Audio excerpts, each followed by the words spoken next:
नमस्कार मित्रांनो, मी शंकर नरहरी देशमुख प्रेरणेचा सागर या माझ्या यूट्यूब चॅनलमध्ये तुमचं हार्दिक स्वागत.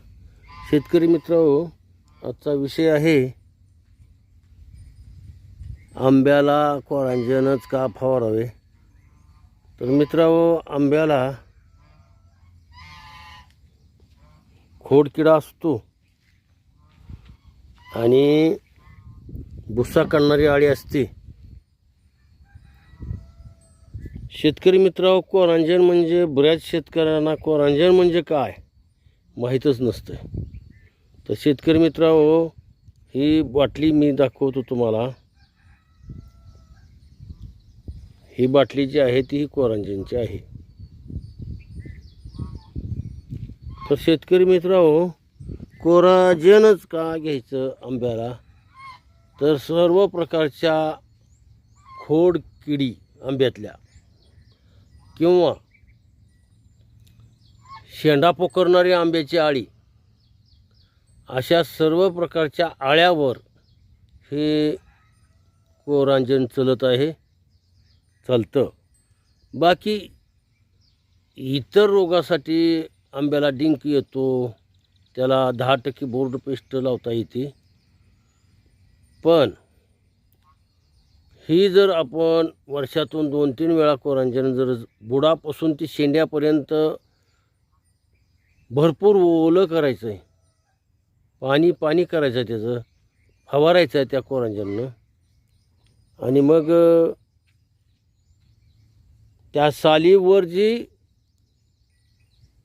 आळीची अंडी घालीत असते ती फुलपाखरू, त्या अंड्यातून पिलू निघालेलं ती नष्ट करायचं काम ही कोरांजन करत असतं. पुन्हा एकदा बाटली बघा. आणि ही किती प्रमाणात घ्यायचं ते मी तुम्हाला सांगणार आहे. बघा शेतकरी मित्रांनो, दुसरीही औषधं आपल्याला घ्यायची असतील. दुसऱ्या औषधासाठी मी वेगळा व्हिडिओ काढीन. पण शेतकऱ्याला त्या औषधाचं नाव माहीत नसतं, पाण्याचं प्रमाण माहीत नसतं, पाणी किती वापरावं, किती मिलीला. तर 100 लिटर पाण्यासाठी 30 मिली, 100 लिटर पाण्यासाठी 30 मिली.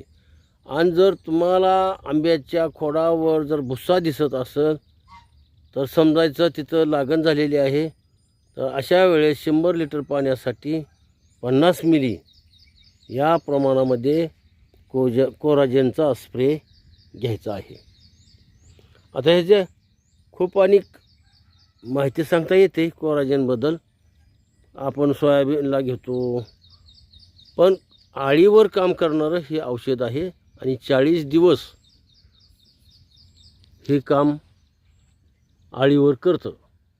कोबी म्हणजे ज्या पिकांना कोबीसारखं फुलकोबी, गड्डा कोबी याच्यावर सुद्धा खूप छान प्रकारे काम करतं. तर शेतकरी मित्रांनो, तुम्हाला जर व्हिडिओ आवडला तर लाईक करा, शेअर करा आणि सबस्क्राईब करायला मात्र विसरू नका.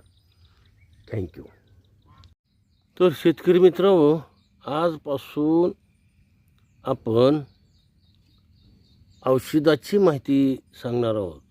कुठले औषध कशा प्रकारे काम करतं आणि औषधाचे प्रकार किती आहेत, शेतकऱ्यांना माहिती देण्याचं काम आपण आजपासून सुरू करतो आहे. थँक्यू.